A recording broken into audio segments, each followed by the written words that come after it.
Welcome to Hebrew Words in Scripture. This is Lesson 76. We're going to look at the name Abram, which is the original form of the name Abraham.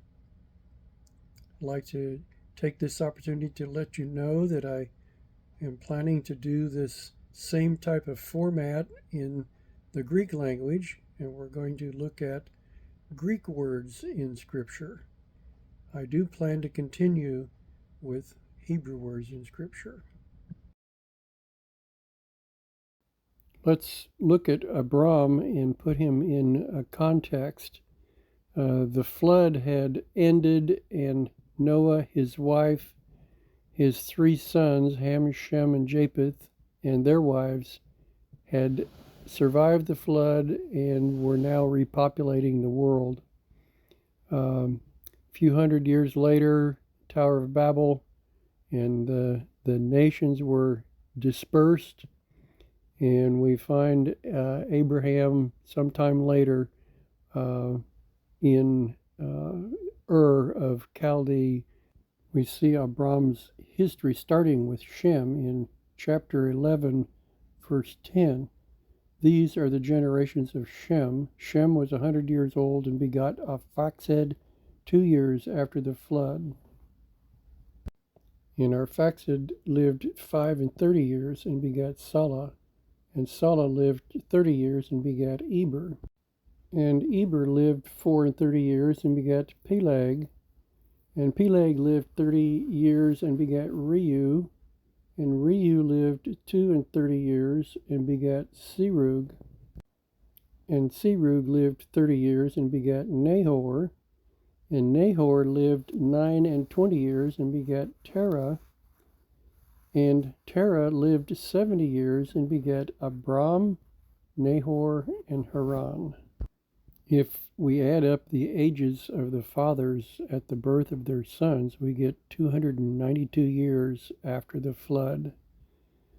This is the first mention of Abram, and we're going to be looking at the various names that are mentioned here in our Hebrew studies. And but today it's Abram, and we see it's H87. And we see the name Abram is Aleph Bet Resh Mem. It means exalted father. This, you see, is the original name of Abraham. God changed his name when he made a covenant with him. It's originally contracted from H48. Abiram. Aleph Bet Yod Resh Mem. Abiram, my father is exalted, or the exalted one is my father. It has its origin in H1 and H7311.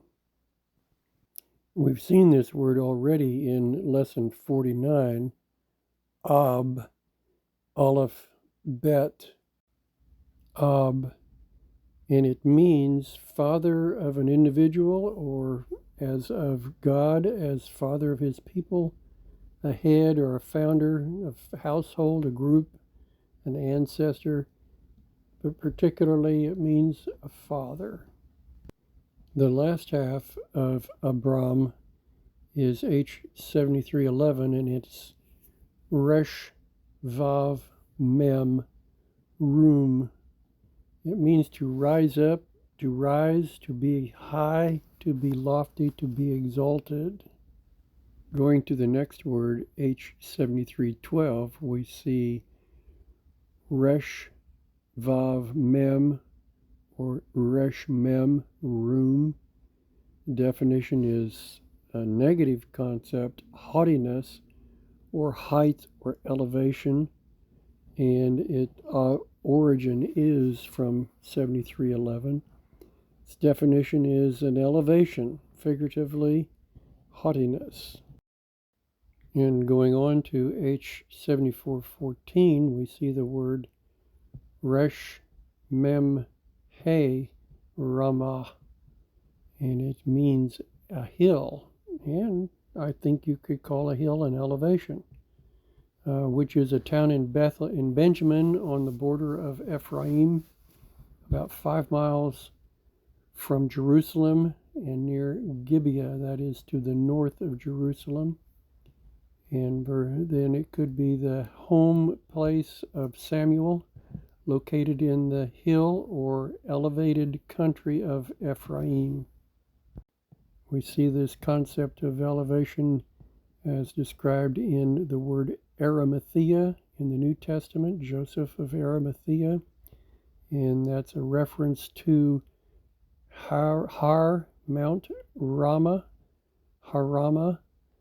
and meaning of the hill country, and they're specifically speaking of the area north of Jerusalem, about 5 miles. And so we see Abram as elevated father.